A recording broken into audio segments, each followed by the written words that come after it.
under the Portuguese Workers' Communist Party. Here he's talking to the cameras down there. Again, on the future EU Commission.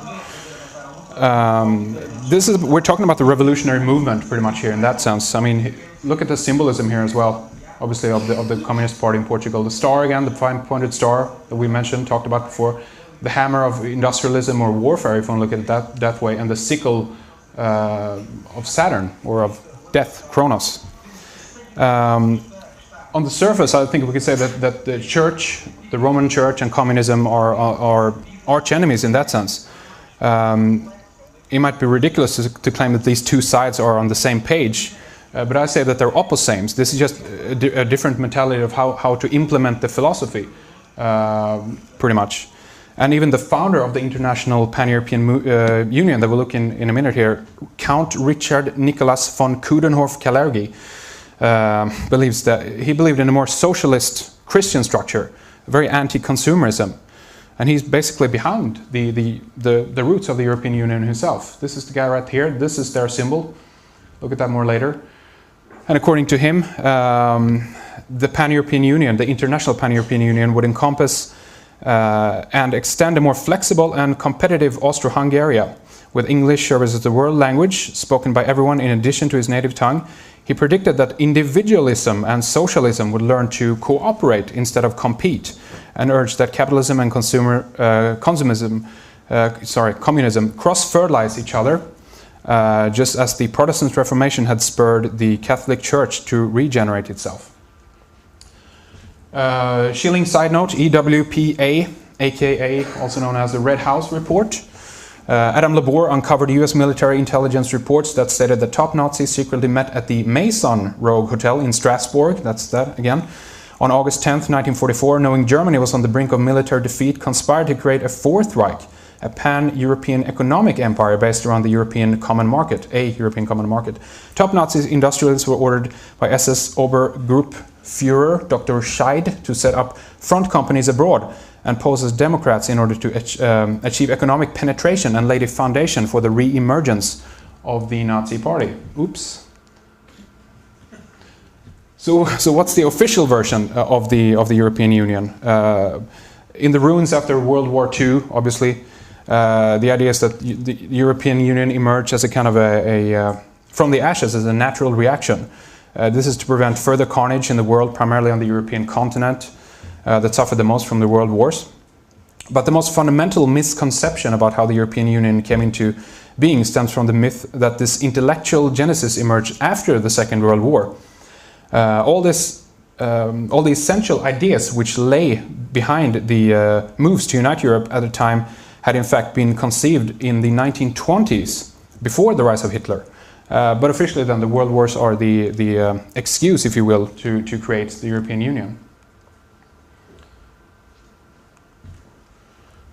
Ideas on European unity, we don't have time to go into all of this. This is just to show you that pre-World War II ideas. Some more for you here, 31 leading up to the 40s, a little bit after or during World War II. We simply don't have time to go into that. The founding fathers of the European Union, some of them at least, Count Richard Coudenhorff-Kalergi, as we talked about, Paul Hermé Spaak, Robert Schuman, John Monnet, Konrad Adenauer, Joseph Beck, Johann Wilhelm Buyen, and de Gasperi as well. Many of these were Roman Catholics, sometimes Jesuit-educated guys. They belonged to Christian Democrats or Christian social people's parties. Again, I'm not saying that that's bad or anything, I'm just pointing that fact out for you.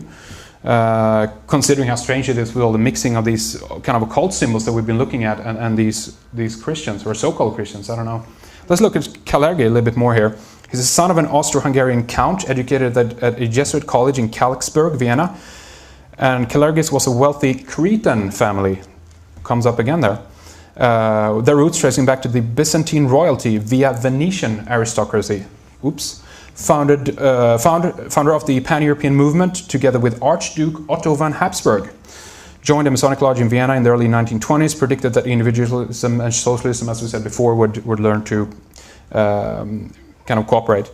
Advocated a revival of Charlemagne's empire. He received the first annual Karls Prize Award, or Charlemagne Award, by the city of Aachen in Germany in 1950. He called for a European single currency 9 years before it even was discussed at the secret Bilderberg meeting in 1955.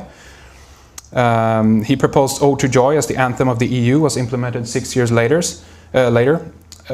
And he has an interesting quote here that I want to read to you as well. "The man of the future will be of mixed race. Today's races and classes will gradually disappear, owning the vanishing of space, time and prejudice.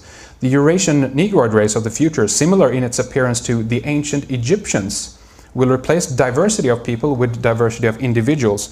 I'm not coming to this from a point of view of racism or preserving races or anything like that, but I'm just saying that it's interesting that he brings up the idea of the Egyptians, that we're going to look at the ancient Egyptians in that sense again. And also the fact that he's advocating a class-free society when at least his foundations, if you will, then are creating this kind of elite class, Euro elites I call them in that sense, that are living like princes off of the EU budget that everyone here, you know, pays for if you're from Europe in that sense. So his ideas might have been they might have been mistaken and implemented in the wrong way. Who knows? But you know, there you have it anyway. Freemason receiving the Karls Prize Award, Charlemagne Award. The flag of the Pan-European Union movement, a red cross on a golden sun, a yellow sun with the 12 stars going around it. There's a lot to say about that, but we don't have too much time. Here it is in black and white, the proposal for the Pan-European idea, 1932, that's the actual signing of those documents. Here's Otto von Habsburg, friend of the Pope, member of former head of the House of Habsburg.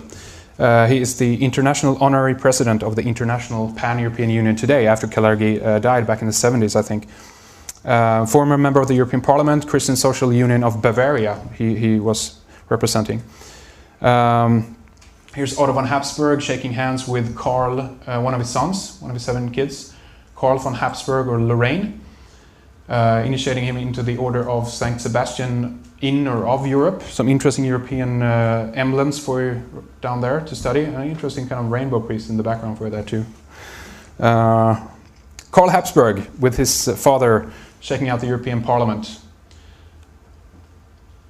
He is the current head of the Austrian branch of the Order of the Golden Fleece, founder and president of the organization Pan-Europe, Austria, elected to the European Parliament via ÖVP, Australian People's Party, head of the House of Habsburg right now. Swedish lady, one of his daughters, Walburga, Archduchess Walburga of Austria. German-Swedish lawyer, politician, joined the Moderate Party in 2006.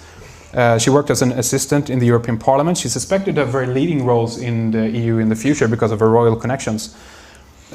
She's already successfully pushing proposals in Sweden to always hang the European flag next to the Swedish flag in schools and in parliament buildings and things like that too.